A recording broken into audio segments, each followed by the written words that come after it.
What's up, guys? Welcome back to the channel. Here we are with another reaction. In this, we have India rejects Western COP29 deal, calls it optical illusion.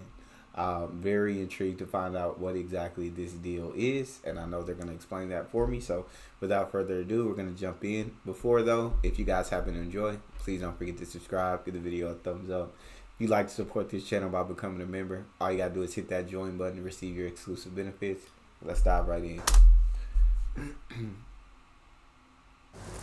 It was a tense weekend for Baku. Azerbaijan was hosting the annual UN Climate Summit this year. That's the COP29. It was supposed to end on Friday, but the meeting dragged on almost by 33 hours. Oh. The issue was climate financing. You see, climate change did not begin in the last decade or even the last 20 years. It's the result of decades of emissions, pollution, and actions that harm the planet.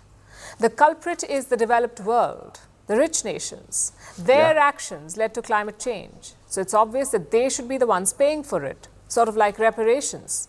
The developing nations asked for $1.3 trillion every year. $1.3 trillion every year. The rich nations did not agree. This led to weeks of bitter negotiations. The developing countries walked out of the room. Oh, wow.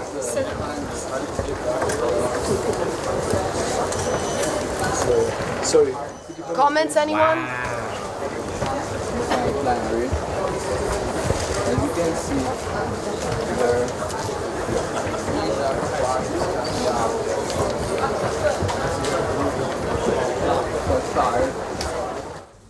The West Now, refused. I completely agree that the rich should have to pay. Now, 1.3 trillion.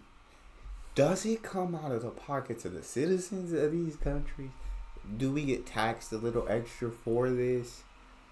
I wouldn't enjoy it, but at the end of the day, I mean, we've got to do something about the climate because, I don't know how long it'll take before just absolute destruction occurs, but, I mean, you're already starting to see effects of climate change, and so, but, that's crazy that the richer countries, that the countries that are more responsible for all of this refuse to pay for what they're responsible for what they caused in the first place.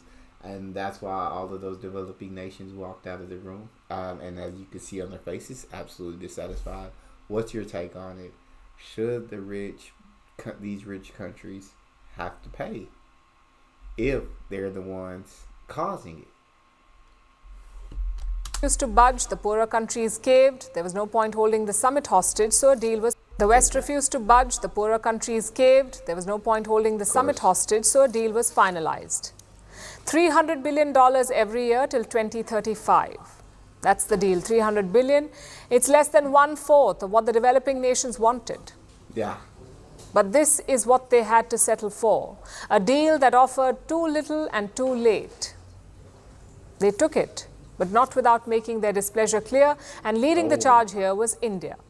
Excellency, I regret to say that this document is nothing more than an optical illusion. This, in our opinion, will not address the enormity of the challenge we all face. Therefore, we oppose the adoption of this document. We oppose the adoption of this document. So India accounts for 7. Very low despite so was the deal they did accept the 300 billion every year until 2035? That's crazy. The West wasn't gonna budge. The rich countries, of course, they were whatever they felt they weren't gonna budge on it, and the developing countries, I mean, you really don't have a choice at the moment but to accept whatever they give. And that, as sad as that situation is, that's just like the reality of the situation. But hey, she absolutely let her displeasure be known. Like, this is nothing more than an optical illusion. This is some absolute BS. Basically, that's what she wanted. This is absolute bullcrap. This is a challenge that we all face, that you all have caused, but now you're only going to give us this amount, so we're going to have to put the bill for this. This is something that affects us all, not just you guys. And if it only affected you guys to be paying. That's crazy. 17% of the global population, 1/7. But when it comes to emissions, India accounts for less than 4%, which places India in a unique position, a position of leadership. India is the world's 5th largest economy. It has emerged as the voice of the global south. It is Oh, so they didn't accept the deal. It's saying they slammed. Okay, they slammed the deal. Forget that deal. We're not accepting. Okay. India is the that. world's 5th largest economy. It has emerged as the voice of the global south. It is bearing the brunt of climate change, but also leading with climate action. And New Delhi had a lot of problems with this deal. Trust is the basis for all action. And this incident is indicative of a lack of trust, a lack of collaboration on an issue which is a global challenge which is faced by all of us and most of all by the developing countries that are not responsible for it. But we've seen what you have done. The first problem is the amount being offered. $300 billion may seem like a lot of money, but when you think about tackling climate change across the globe, it falls short. Yeah, for sure. India calls it a paltry sum. The second is the way this deal was approved. Yes, member nations agreed on it, but India says the process was managed. New Delhi was not allowed to speak before. It was all rushed. And India, by the way, is not the only one complaining. That the developing country is saying that it's taking the lead with $300 billion till 2035 is a joke. And it's not something we should take lightly. I do not think it's something we should clap our hands and force us to take it. I do not think so. The least developed countries and the islands decided to walk out of the room because they don't feel they can engage, their issues were not recognized in the text. Okay, so this is basically like what they say, I assume, in the beginning of the deal.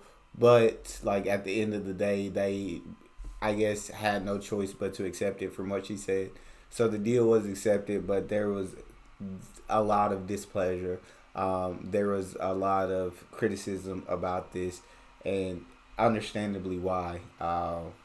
They're paying less, like she said, less than 1/4 of what was asked for.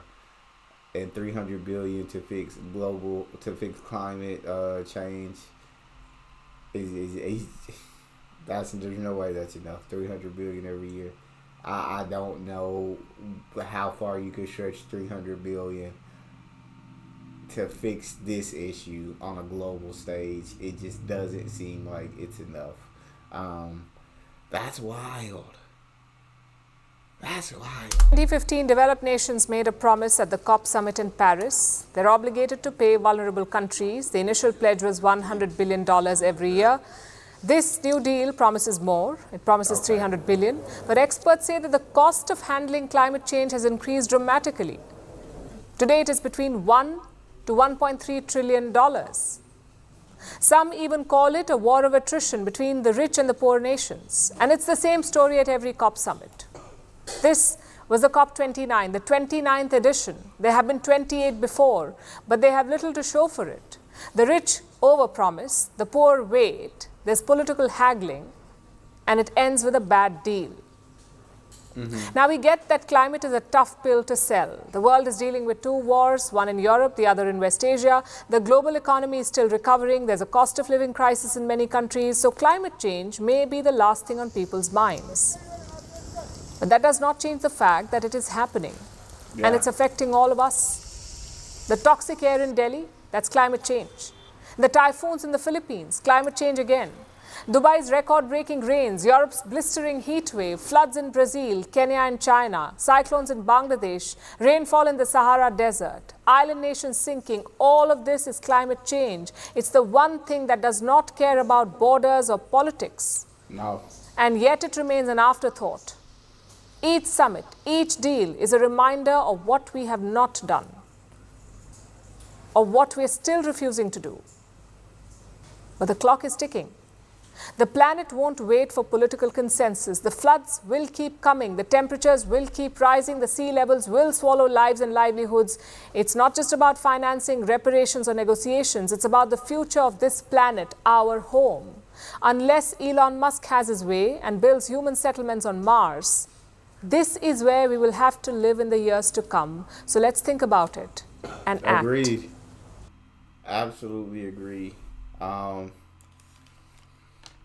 I said, you're already seeing symptoms of it at the moment. Is it going to get really bad before our time here is up? Don't know. What do you guys think about this deal? Do you guys think it's pretty crappy? They were getting $100 billion. It has been up to $300 billion, but still, it's a paltry amount. It's just not enough to deal with. So is this $300 billion from every one of these rich countries, or is this from these countries combined, Western countries combined, $300 billion? If y'all can answer that one for me in the comment section, and then just let me know your guys' thoughts on the issue. That's all we have. If you enjoyed, please don't forget to subscribe, give the video a thumbs up, and check out the next one. I'll see y'all next time.